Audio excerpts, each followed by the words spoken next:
आएंगे शिव औघड़ी शंकर 7 दिन की कथा में ये आत्मा परमात्मा हमारे बाबा देवाधिदेव महादेव के हो जाए। मरने के बाद लोग शमशान लेकर जाते हैं। मरने के अभी हम जब बाबा जी के साथ में काल भैरव जी का दर्शन करने जाने के बाद की गारंटी हमारी नहीं है, क्योंकि हमने स्वर्ग नहीं देखा और न हमने नरक देखा। पर जीते जी की गारंटी तो है कि एक बार जो जीते जी विश्वनाथ के चरणों में आ जाता है वो स्वर्ग का अनुभव पृथ्वी पर ही कर लेता है।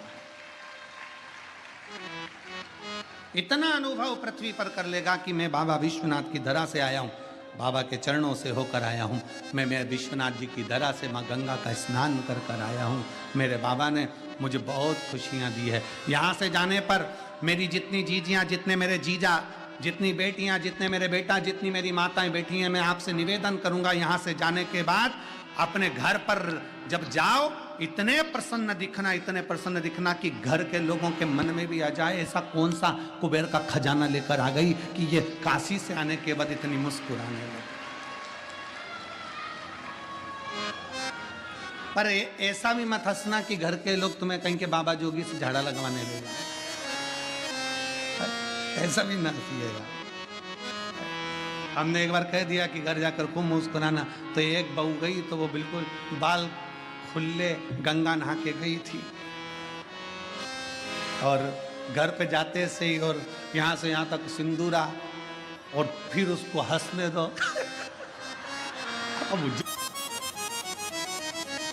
अरे नाम की दौलत कभी कभी होती है अपनी काशी में, शिव पुराण कभी कभी, और दौलत को पाके तुम कभी अभिमान ना करो, दौलत को पाके तुम कभी अभिमान ना करो,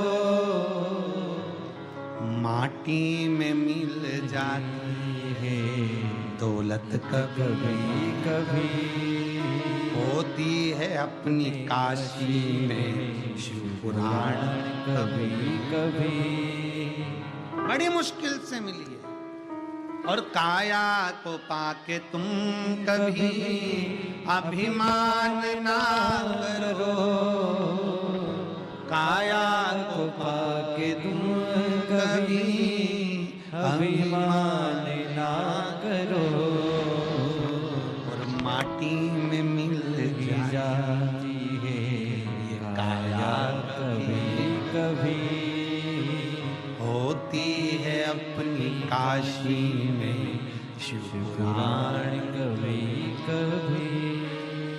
बड़ी मुश्किल से मिली है। और बेटों को पाके तुम कभी अभिमान ना करो, बेटों को पाके तुम कभी अभिमान ना करो, बन जाते हैं पड़ोसी के बेटा कभी कभी, और बेटी को पाके तुम कभी अभिमान ना करो, बेटी को पाके तुम कभी अभिमान ना करो, ले जाते हैं जमाई बेटी कभी कभी, होती है अपनी काशी में शिव पुराण कभी कभी। ना जाने कौन से भाग्य, कौन से पुण्य आपके और हमारे हुए होंगे जो काशी विश्वनाथ की धरा पर आपको कथा नहीं सुनना थी, वो तो मेरे विश्वनाथ बाबा को सुनना थी तो करवाई, उनको सुनना थी। इसलिए सतुआ बाबा जी ने जगह भी ऐसी चुनी कि सामने विश्वनाथ है, और इधर शिव पुराण की कथा। सामने बैठे बाबा सुने।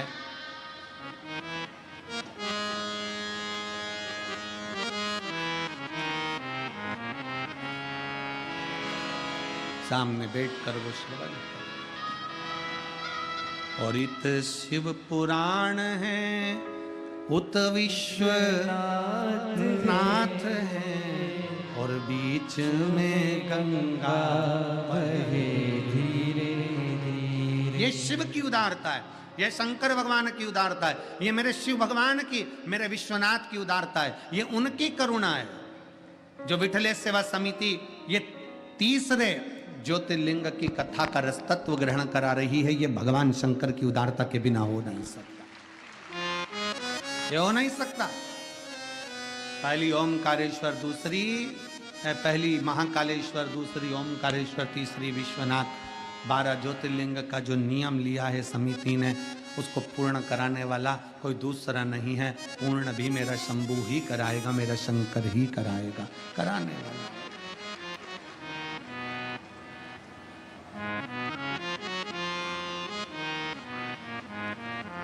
कल महाराज जी एक माता जी कह रही थी कि गुरुजी आ करवाने में और एक कथा की व्यवस्था करने में सबको आना रहना, प्रसाद, ये वो सारी व्यवस्था, लाइट, पानी, विद्युत विभाग, ये विभाग, पीडब्ल्यूडी विभाग, सारे विभाग।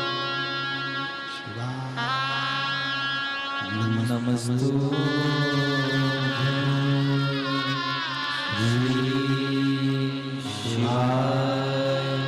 नमस्तु श्री शिवाय नमस्तु श्री शिवाय नमस्तु श्री शिवाय नमस्तु।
वर्णन कर रही है।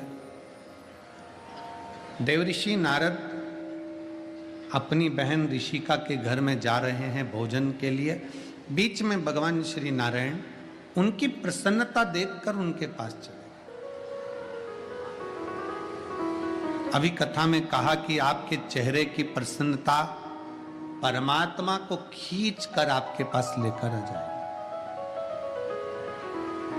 सबसे बड़ा उपहार, सबसे बड़ा गिफ्ट परमात्मा ने हर एक मनुष्य को दिया है, तो उसके चेहरे की स्माइल दी, उसके चेहरे की प्रसन्नता दी। बोल बम का नारा है, सारी समस्या का हल। आपकी प्रसन्नता परमात्मा को नजदीक लेकर आती।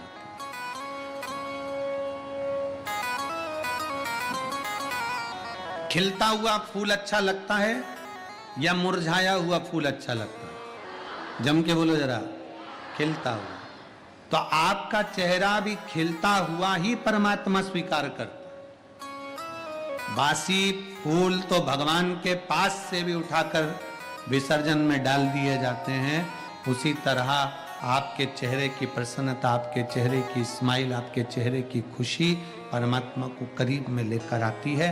नारद जी के चेहरे पर प्रसन्नता थी तो भगवान देवऋषि नारद की प्रसन्नता देखकर भगवान विष्णु लक्ष्मी नारद जी से मिलने के लिए चले। बीच मार्ग में रुके। बीच मार्ग में भगवान नारायण नारद जी को देखकर रुक गए।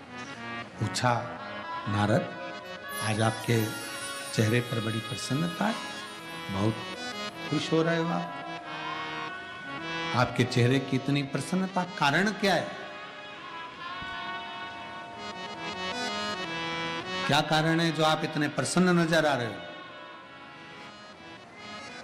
किस चीज की प्रसन्नता? आप यहां से जाएं तो आपके चेहरे पर प्रसन्नता होना चाहिए। घर के लोग पूछें कि इतनी प्रसन्न क्यों दिख रही है, तो वहां जाकर तुम भी कह सको कि लुटा दिया भंडार काशी वाले, कर दिया माला माल काशी वाले, जो जैसी भावना लाया वो वैसा ही फल पाया, जो जैसी भावना लाया वो वैसा ही फल पाया, नहीं खाली उसे लौटाया वो मन ही मन हर्षाया, नहीं खाली उसे लौटाया वो मन ही मन हर्षाया, अरे कर दिया माला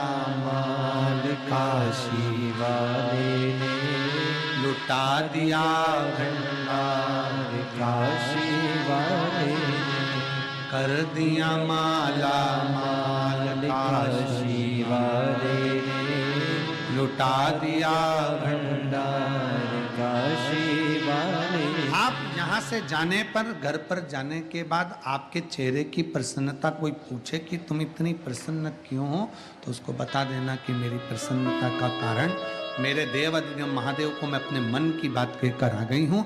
अपने दिल से 7 दिन रहकर गंगा स्नान कर कर बाबा विश्वनाथ से मैं अपने मन की बात कहकर आ गई हूँ। और रोज गंगा नाव से पार करती थी, फिर आती फिर जाती। मतलब मैं जान गई कि सतुआ बाबा ने भी बड़ी समझदारी से ये कथा को रखा गंगा के पार, इसलिए कि तुम्हारी नैया विश्वनाथ पार कर दे, इसलिए कथा इस पार है। ये विश्वनाथ बाबा तुम्हारी नैया पार कर दे, ये सोच कर, ये विचार कर गंगा के पार इस कथा को रखा गया।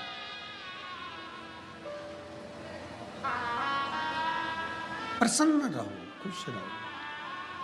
और हम तो मेरे देव अधिदेव महादेव से बस यही प्रार्थना करते हैं, मेरा ओगढ़ दानी, मेरा शंभु इतनी प्रसन्नता आपके जीवन में दे, इतनी प्रसन्नता दे कि बाबा आपकी प्रसन्नता देखकर मेरा शिव शंकर भी खूब प्रसन्न होकर वर देता रहे। यही प्रसन्नता का भाव आपको। जैसे संत बड़े प्रसन्न रहते हैं, संतों का भाव देखिए आप। सारे संतों को दर्शन करेंगे, साधुओं का दर्शन करेंगे, आप कुंभ के मेले में जाएंगे। कल माननीय मुख्यमंत्री जी, उत्तर प्रदेश शासन के माननीय मुख्यमंत्री जी योगी जी कह रहे थे कि कुंभ का मेला पूर्व महाराष्ट्र के लिए वहीं की वहीं पहुंचेंगे। बड़े भावों से कथा का लाभ ले रहे हैं। चेहरे की प्रसन्नता कम मत हो। भगवान नारायण और माता लक्ष्मी थोड़ी मिठास करिए, इसको थोड़ा मीठा करिए।